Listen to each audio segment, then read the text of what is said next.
Johan. Salut. Est-ce que tu peux me dire pourquoi selon toi la curiosité c'est une compétence qu'il faudrait davantage développer? Ouais, développer et garder, parce que je crois que c'est quelque chose qu'on a naturellement quand on est enfant, et c'est quelque chose qu'on nous enlève. Et je trouve ça très triste quand déjà des enfants, on leur enlève cette curiosité et on essaye de les mettre dans un monde sérieux où il faut ils se cadrent sur l'école, il faut qu'ils aillent que dans des domaines qui leur apportent quelque chose. Et quelque part, on enlève un mouvement naturel qui est d'explorer plein d'horizons différents. Et effectivement, c'est une compétence que si on la garde et qu'on garde cette curiosité en étant adulte, ça va ouvrir plein de portes et plein de possibilités qui sont indispensables même à ton développement et à rester sur ton chemin. Tu te couperais de trop de choses si tu ne le faisais pas. Et comment on peut faire pour la retrouver ou la cultiver davantage? Alors ouais, ça se cultive en posant des actions. Et pour moi, c'est très lié avec cette notion aussi de passion. J'ai beaucoup de gens qui comprennent le concept que je serais plus heureux dans ma vie si j'avais une passion qui me drivait, mais j'ai pas de passion. J'ai pas trouvé quelque chose qui vraiment crée ce feu en moi. Et en fait, quand tu creuses, tu te rends compte que ces gens-là ne sont pas curieux. C'est-à-dire que c'est comme s'ils attendaient que la passion tombait du ciel. Ils ne se rendent pas compte que c'est en essayant tout un tas de choses que tu vas créer cette étincelle qui va devenir ensuite un feu. Donc, dans toutes les phases où il n'y a pas quelque chose qui te passionne en ce moment, le seul fait de dire je prends même des choses au hasard et je vais juste me faire une après-midi à essayer ça, aller dans un endroit qui me paraît à la base incongru mais je veux voir ce qui se passe, voilà, juste d'être curieux, sans jugement, va te faire planter des graines et va te permettre d'expérimenter des choses différentes. Est-ce que la curiosité va aussi avec la notion de jeu et le fait que je trouve, une fois qu'on est adulte, avec toutes les charges, les obligations, les plannings, on oublie de s'amuser. Complètement. On nous interdit, tu vois, on le voit vraiment dans l'éducation occidentale, en tout cas l'école que moi je connais, il faut être sérieux en fait. On dit à des enfants qui naturellement ont envie de jouer, tu fais mal, il faut que tu te concentres, il faut que tu sois sérieux pour réussir.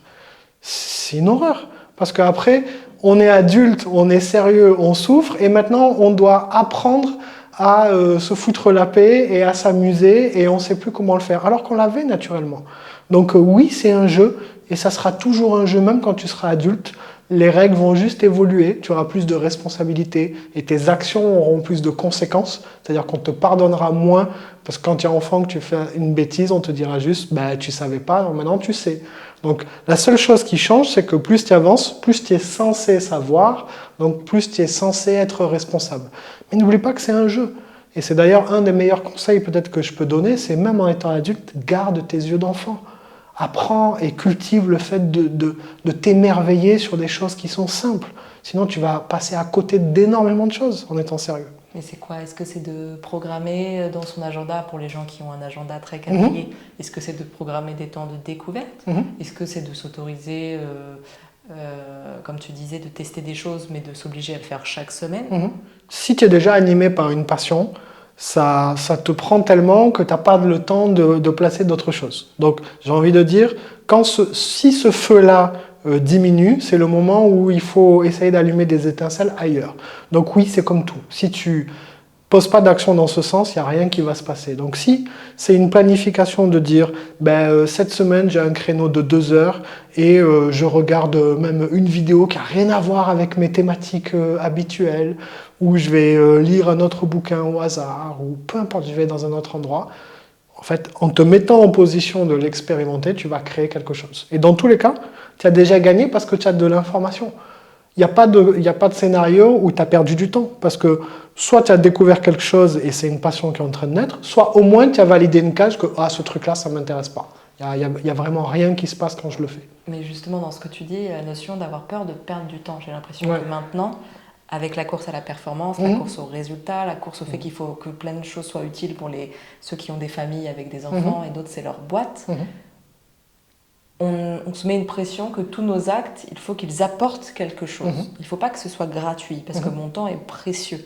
C'est ça, et en fait, ça vient du premier déséquilibre. Oui, effectivement, le temps est extrêmement précieux, mais quelle est la finalité? Parce que la finalité, si c'est pour être heureux, oui, tu auras besoin de la curiosité, de la passion pour vivre ton bonheur. Si tu ne cherches pas contre la réussite et qu'il faut juste être plus performant pour avoir une certaine réussite, et que tu ne vis pas ta vie comme avec ses yeux d'enfant et avec cette passion, oui, tu auras la réussite, mais tu ne seras pas forcément heureux dedans. Donc l'intention est bonne de donner de la valeur au temps et de ne pas faire des choses, comment dire, obsolètes. Voilà, obsolètes, au moins de mettre une intention dedans. Du moment que j'ai mis déjà une intention, et j'ai posé une direction et maintenant je me laisse l'espace de découvrir où ça m'amène, de ne pas préjuger à l'avance. Et je le fais et je mets toute mon intensité dedans. C'est-à-dire je ne le fais pas à moitié. Quand je suis curieux, je vais vraiment comprendre ce domaine, l'expérimenter, en parler avec d'autres personnes. Je le fais avant pour voir, pour laisser cette possibilité d'émerger en moi. Tu disais que c'était important de revenir au fait de s'émerveiller. Ouais. Les gens qui ont vraiment beaucoup de mal à renouveler un petit peu leur regard, quel serait le chemin que tu conseilles? Déjà, observer qu'ils sont trop sérieux. Déjà, on en revient déjà à l'observation. Observer qu'ils sont déjà trop sérieux et qu'ils ne font les choses que pour obtenir quelque chose. Alors que s'émerveiller, c'est déjà se rendre compte que tout est là. Qu'il n'y a pas besoin de faire plus pour avoir plus. Il y a besoin de se rendre compte que tout est là. C'est un autre mouvement. Et donc si tu n'es pas capable à un moment donné d'arrêter un peu ce mouvement incessant de toujours plus, tu ne vas pas t'émerveiller et tu vas avoir besoin de toujours plus de sensations fortes pour ressentir quelque chose dans ta vie.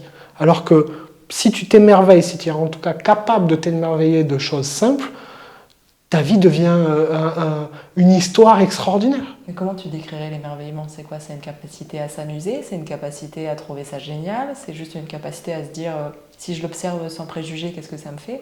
Pour moi, le seul vrai point commun, c'est l'intensité. Parce que oui, dans le côté génial et tout, on peut ressentir de l'enthousiasme. Alors des fois, oui, ça va être de l'enthousiasme, mais des fois, ça va être un mouvement autre, ça va être de la contemplation.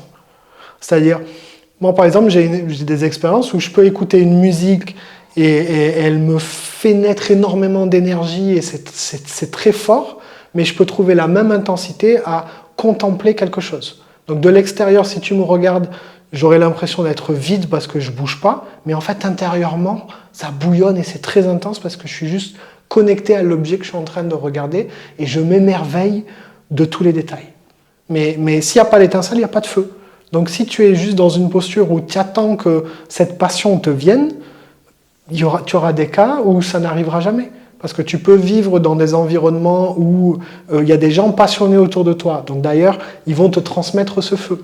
Mais en fait, ce n'est pas que toi, naturellement, c'était ta passion. C'est juste que tu as été en contact avec leur intensité et donc ça t'a donné envie de vivre cette intensité. Mais si tu n'as pas eu la chance de vivre dans un environnement qui est très ouvert, où il y a toutes ces possibilités de passion, ça ne veut pas dire que tu ne vas jamais le vivre. Ça veut dire que tu es obligé, toi, de faire le mouvement d'aller le chercher. Et je trouve qu'on se met la pression avec cette idée de passion, parce qu'il y a des gens qui en trouvent une et c'est très limpide. Il y a d'autres personnes qui n'ont pas besoin de passion pour se sentir profondément vivant ou accomplir des choses. Complètement. C'est pour ça que tu vois, la contemplation, ce dont on a besoin, c'est de l'intensité. On ne peut pas être heureux si on n'est pas intense. Si on n'expérimente pas d'une manière ou d'une autre de l'intensité, les premières pensées de « ça sert à quoi de vivre ?» vont apparaître. Ou quel est le but de tout ça? Parce qu'il n'y a pas de sens s'il n'y a pas d'intensité.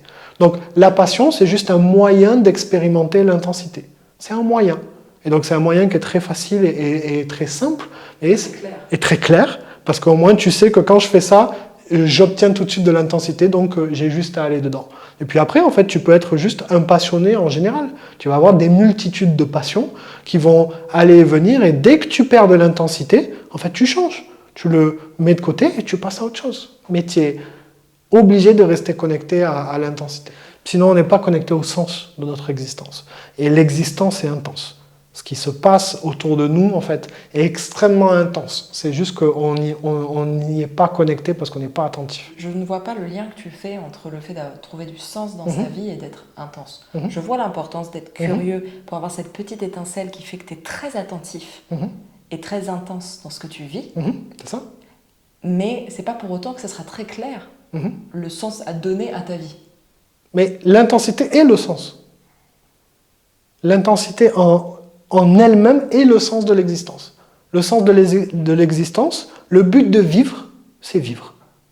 Il n'y a pas de moyen de mieux vivre qu'un autre. Le but, c'est de vivre. Donc, c'est d'expérimenter. Donc, c'est d'être intense. Tu vas mesurer au contraire la qualité de ta vie, non pas à ce que tu fais, aux réussites que tu peux avoir, mais à l'intensité que tu as eue et que tu as en train de le faire. Sinon, c'est pour ça qu'il y a beaucoup de gens qui vont se perdre, qui vont avoir une réussite extérieure, mais ils sont vides à l'intérieur. Et eux-mêmes vont te dire j'ai raté ma vie, oui, ça a l'air beau de l'extérieur, mais je ne vis pas ça. Et j'envie ceux qui ont une vie simple et intense. Ils échangeraient leur vie pleine de réussite pour ça, parce qu'ils sont déconnectés de l'intensité.